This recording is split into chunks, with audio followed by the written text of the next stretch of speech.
Hey friends, welcome back to Ball Homestead. My name is Beverly and I'm so glad you're here. Today we're going to make some salsa verde. So we're going to get started on that and get our vegetables roasting in the oven.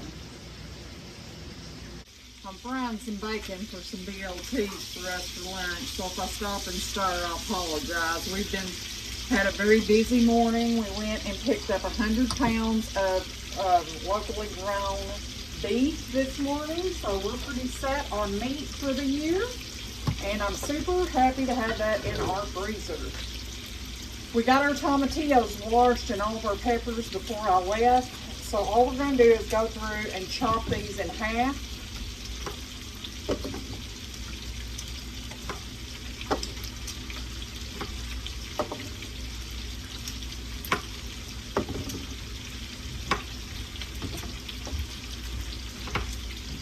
It's another hot day here in northeastern Arkansas. We went and hauled I think it's our second load of hay for the year, and we've probably got about 3 more to go. So we kind of spread it out. We may end up going every weekend until we get it done. We can only haul about 20 bales, 18 to 20. Today we got 18 because it was a long drive. We went to Evening Shade, Arkansas to get that bale. I went ahead and cut some peppers out of the garden, and we're going to throw those in there also. We want all of our vegetables to roast for this. And we're just going to get all these cut up. I'm going to slice them in half. We're going to toss them in a little oil and get them in the oven. I pulled all the little papers off of them this morning and gave them a good washing, and so we could get started on this when we got back. Those are some lunchbox peppers that we threw. I just threw a variety of peppers so it would have some yummy flavor. All this is coming from the garden, and salsa verde is one of Wayne and my favorites, biggest pantry staples that we look forward to putting up every year. I've always made it with green tomatoes, and this year I'm getting to use tomatillos, and tomatillos will forever be in my garden. I have thoroughly enjoyed growing these little things, and I'm hoping this verde is as good as I think it's going to be, and if it is, we will for sure be growing it every year. They were super simple to start from seed, and they have really put off an abundant crop of tomatillos. Anyways, we've just been busy here on the homestead. We got all the animals fed a while ago, and water's filled up, and everything is so miserably hot out. So miserably hot. So we're just going to get all these chopped and ready for the oven. Whoops. About a month ago, I had bought, because we just didn't have the freezer space, about 20 pounds of beef from this local farmer. It was hamburger. That's usually what our go-to meat for most recipes. And since we bought this new freezer, Wayne and I discussed it and decided if they had enough beef to sell, we wanted to buy 100 pounds to put in our freezer, so that would do us probably for the rest of this year anyways. And we have got past the point of really trying to stay away from the grocery stores as much as possible, but just for minor staples. And that gives me such a good feeling, friends, to have all that pork that we grew ourselves and all that beef in the freezer. That hamburger that we bought, guys, it's like nothing like what you get in the store. It's a million times better. I'm also chopping some jalapenos up in here because I do like a little heat in my verde. We use it in so many ways, not just for a dip, but for when we make enchiladas. Sometimes I will just put some of that in, and instead of having to overly season it with taco seasoning, this gives it an amazing flavor.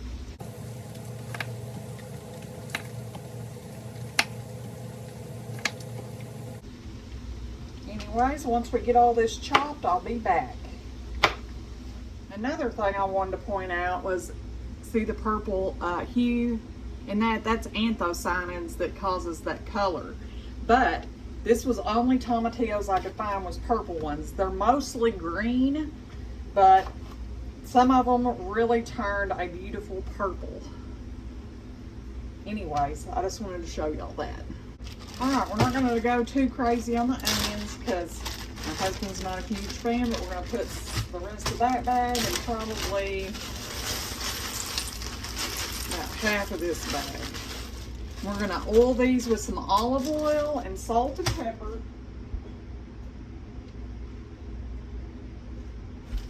Olive oil. I haven't opened this yet. Just going to drizzle some on, salt and pepper it well.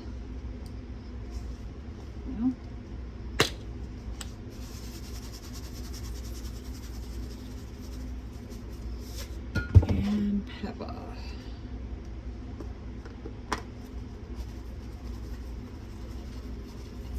Then we're going to just kind of toss that around so that all the vegetables are kind of coated.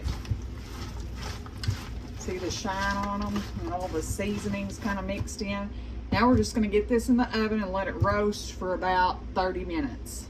I love roasting vegetables in the oven. I feel like it adds a wonderful depth of flavor, so I'm hoping it does that with this verde. We're going to find out. Oh, I just had a BLT from our homegrown pork and our homegrown tomatoes, and I still had a little bit of our homegrown lettuce left. It was so amazing. That's the first BLT of the season with many more to come. It was so good. It's almost time to start to do a stir on our vegetables, so we're going to do that real quick. Ooh, it's smelling nice. We're just going to give it a little stir. I'm just going to pull this out. And I think I'm going to turn the heat up a little bit because it's really not doing a lot right now. We're going to turn it up to about 450 and reset our timer. All right, so I got that set up to 450, and we are going to let that cook for about 20 minutes. We'll give it a check. I want those vegetables really kind of cooked down because then we're going to blend them up. But let's see if this helps get it to where I want it to be. All right, our tomatillos are ready to come out of the oven. So let me grab a towel here, a couple towels, because this is my big roaster pan and it is quite heavy.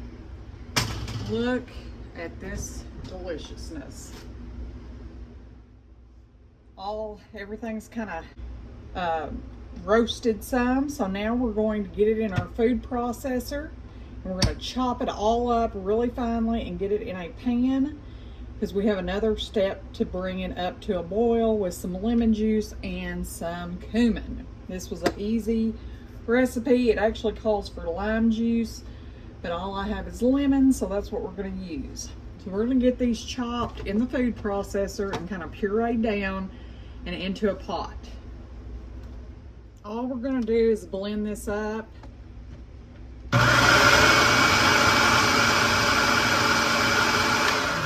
Until it's a nice sauce. It's very hot from being in the oven. I did end up putting that on broil for about, I think 5 minutes, and then before I took it out. Just gonna keep till we get it all chopped.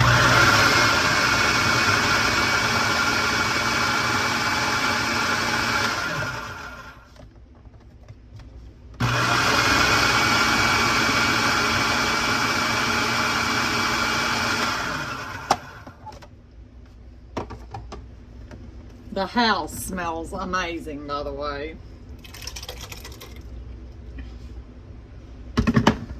Oops, did it again.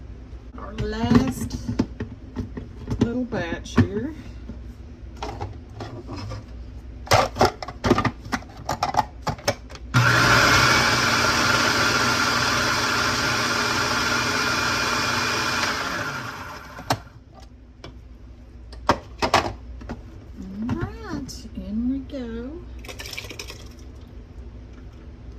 And now to this, we're going to add and a few other ingredients. We're gonna start out by just adding a cup of lemon juice, and we're gonna taste it with it in the cumin because I salted and peppered everything when we put it in the oven, and I don't want to get it too salty. So what we're going to do is put our cup of lemon juice in. We're going to get our water bath canner going also here. I've got the water in it. We need to get it going.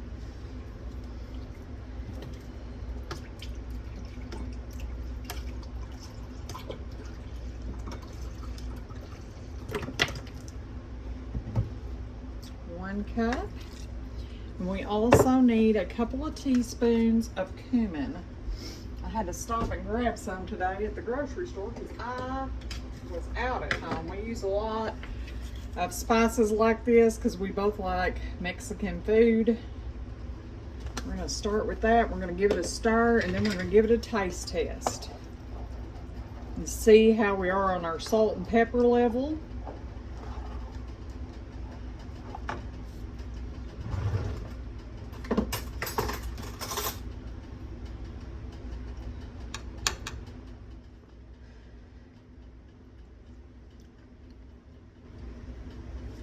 Good. It needs a little bit more salt.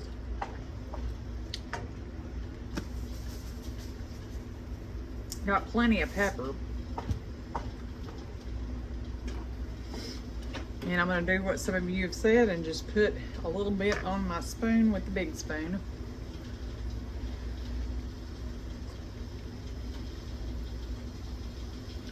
It's good. Very good. All right, we're going to let this come up to a boil, and we're going to ladle it in our jars and water bath can it for 20 minutes.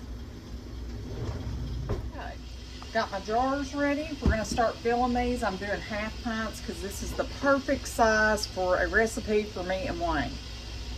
Let me get my funnel here, and we're going to start doing this. My temperature's all ready. We're ready to start filling some jars.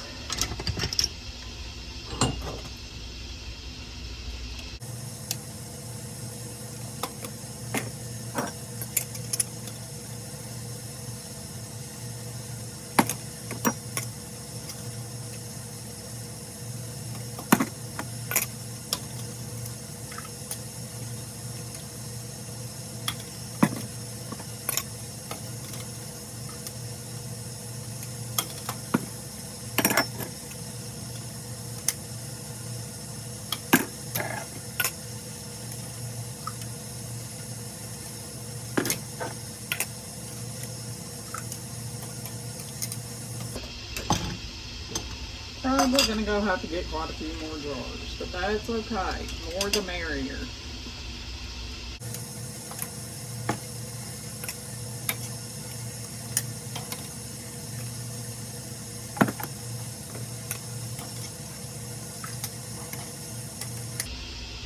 Figure we have one or two more, so I'm gonna go grab those jars real quick.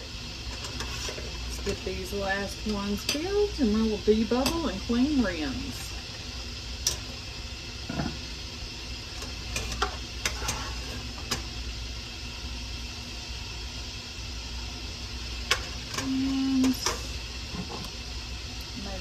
Put this in here. There ain't quite a jar full, but waste not, want not. So we'll be having tacos or something soon, and we will just enjoy that with that. Smells amazing in here. Now this one, we're just not worried about a new seal and ring and everything because we're not going to can it. So we're just going to set that one aside. Once it cools, I'll just pop it in the fridge. Now we're going to debubble these other jars. All I'm going to do is take a butter knife and go around in each jar, making sure there's no air pockets.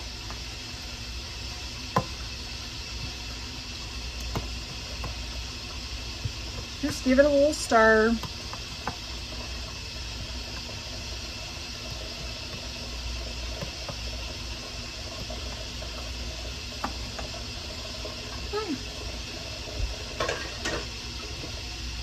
Now we're going to wipe all the rims with a nice plain napkin. I'm just going to wet it just a little bit. We're not using anything real sticky or anything like that, so we shouldn't need to use vinegar. Just a wet, damp rag. You're wanting to check for any chips on your jars or any debris that would keep you from getting a good seal. That's the whole point of cleaning the rims.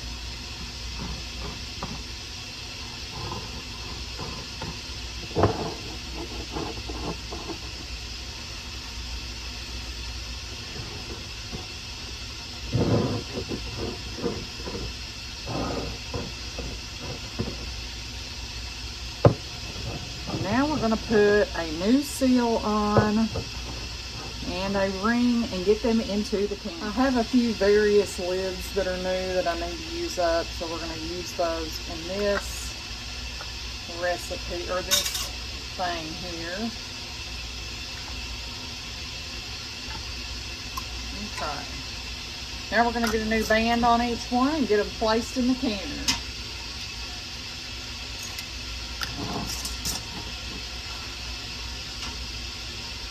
When I'm placing my jars in the canner, I like to place them across from each other and then fill in the spaces, if that makes sense.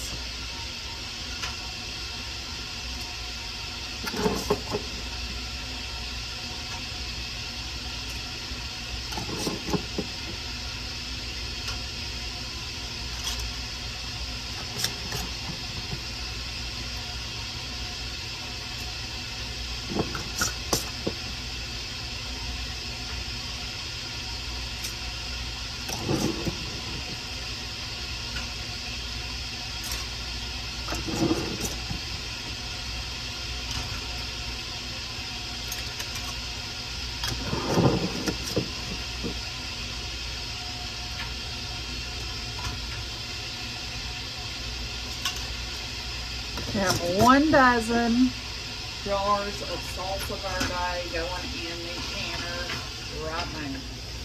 You want to make sure your water level is above your jars. Get that lid on. When it comes back up to a rolling boil, start your timer for 20 minutes. All right, we are back up to a boil, so we're going to start that timer for 20 minutes. I'll see you in a few. Our salsa verde is ready to come out of the canner, so let's get that taken out so it can cool.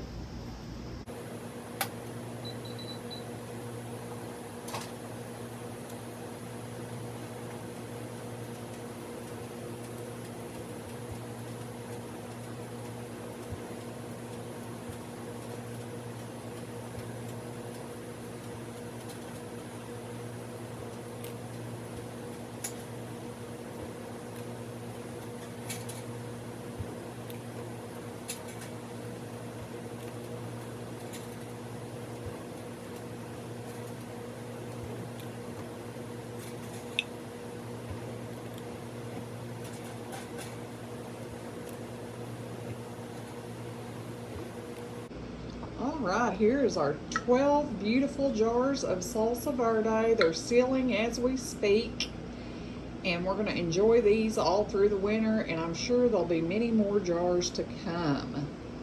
Anyways, friends, thank you for stopping back by our homestead. Please like, share, and subscribe. Until next time, goodbye, friends.